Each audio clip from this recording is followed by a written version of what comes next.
backstage, Bruce Boxleitner is signing until 5 o'clock, and Rich Ting is signing until 1 o'clock. So you don't want to miss it. Go check that out before you leave here today. And right now, before any further ado, we're going to bring out the voices of Squidward and Spongebob!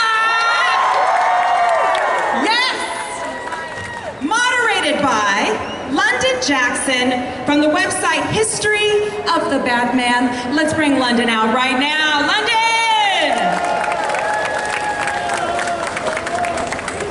Here she is. You guys have fun. Enjoy.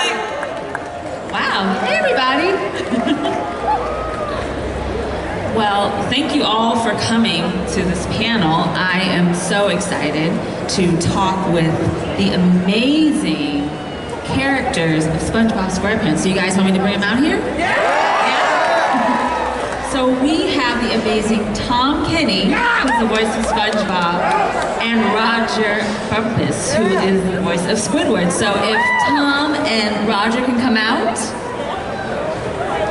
Here they are.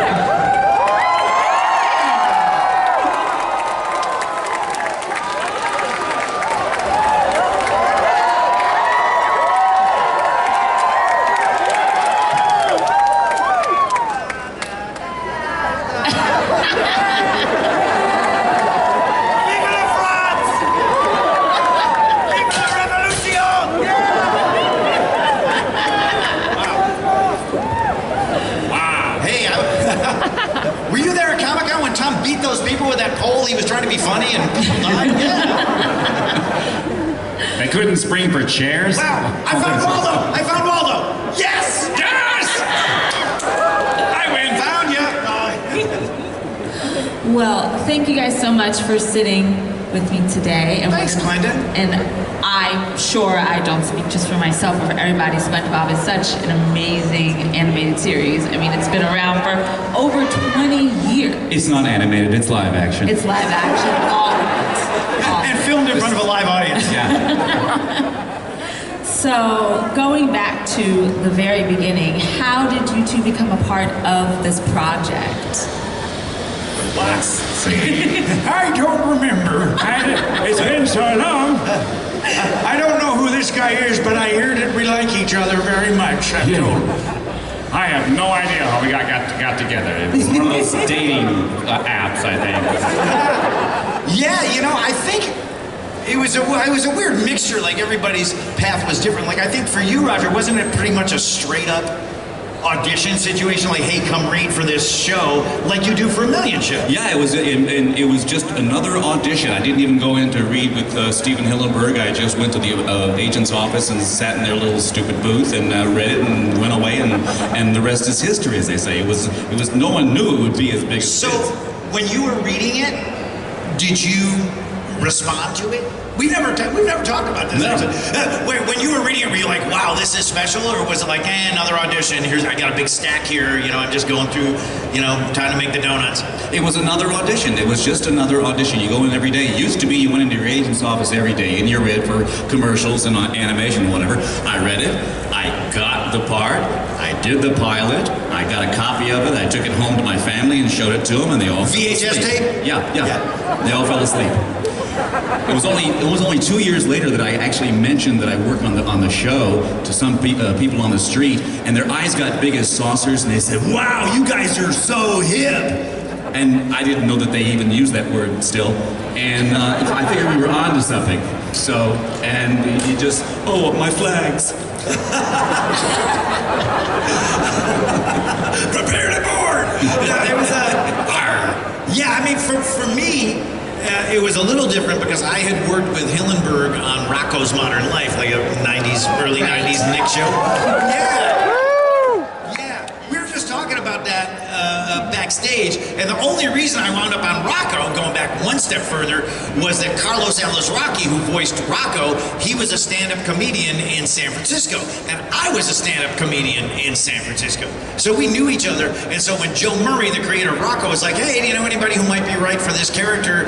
Carlos said, there's a stand-up guy named Tom Kenny that's been trying to break into voiceover forever, and he just can't. He keeps auditioning for years. I never booked a dang thing. And And so then I go to Rocko's Modern Life, and the creative director on that show is this guy, Steve Hillenburg. It's his first job in animation. And then Rocko, you know, went a couple of seasons, and then it was over, like most shows are.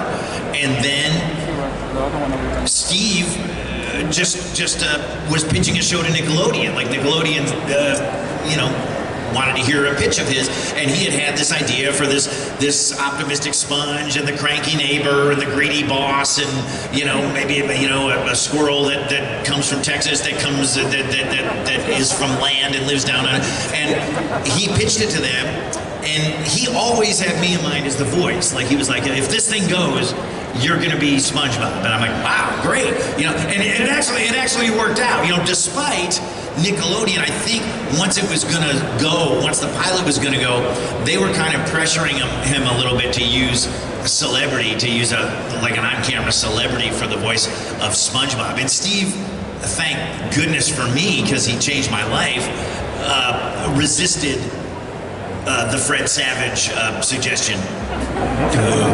Can you imagine? And I have a show to thank for being a part of this show, and it was Cat Dog, which was Tom worked on. That's right. I was one of the very finalists for the cat, I believe is what you played, right? I was the dog. A dog. Sorry. I had a 50-50 chance of getting it.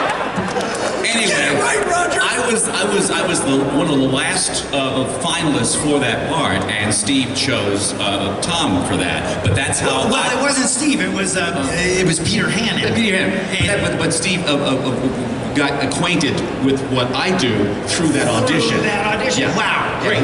Another thing I never knew. Yeah. Jim Cummings wound up being Cat. I was dog. And so, I guess basically what we're trying to say is that our whole careers have been a bunch of inbred, hillbilly. I was going there.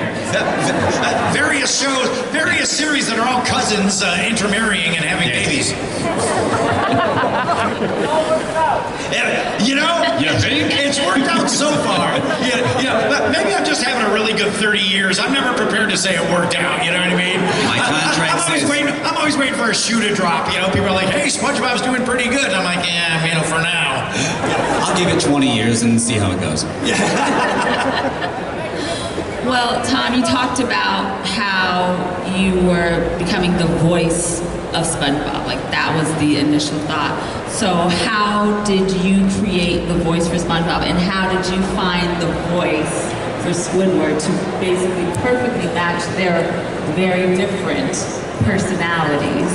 Yeah, and I'll throw to Roger, but before that, I'll say that's the strength of the show. And that was all Hillenburg, was the personalities that you mentioned. I mean, Hillenburg, it's so educational and inspiring to me to have seen this guy who knew exactly what he wanted. He held out for what he wanted. He held out for the actors that he wanted. When he didn't really have a power card to play. I mean, he was a guy, you know, he was living in, when I met Steve, he was living in an apartment, you know, down by the Beverly Center, down on Colgate. And, he wasn't a rich guy, you know, and, but he held out for his vision, but he knew who those characters were. He knew them intimately. He just knew, he felt those characters. And, you know, if you were the person that could embody the voice of that character, you were in. It didn't matter. Nothing else mattered. That was one of the wonderful things about Steven. He had such a distinct idea of what he wanted. He didn't agonize about, should I pick this person or that character or that characteristic. He knew he had this focus of what the character should be. So apparently casting was pretty easy for him. I mean, he just did the part, and that's it. So with Squidward, did you go through gradations of Squidward? Like, he had heard your voice from that cat dog thing, you said, and did he pretty much go, just stay in that zone, or did he tweak it? Did you guys Rubik's Cube it together? The thing that Steven really got for me, besides the basic character, which was this nasal kind of guy, was the laugh. He had an antic that he had planned for it whenever Squidward laughs, and that is his big nose, it accordions. And so there had to be some kind of a rhythmic kind of quality to it. So he came to me and said, we need to establish this signature laugh. And he told me the story. I went, ha, ha,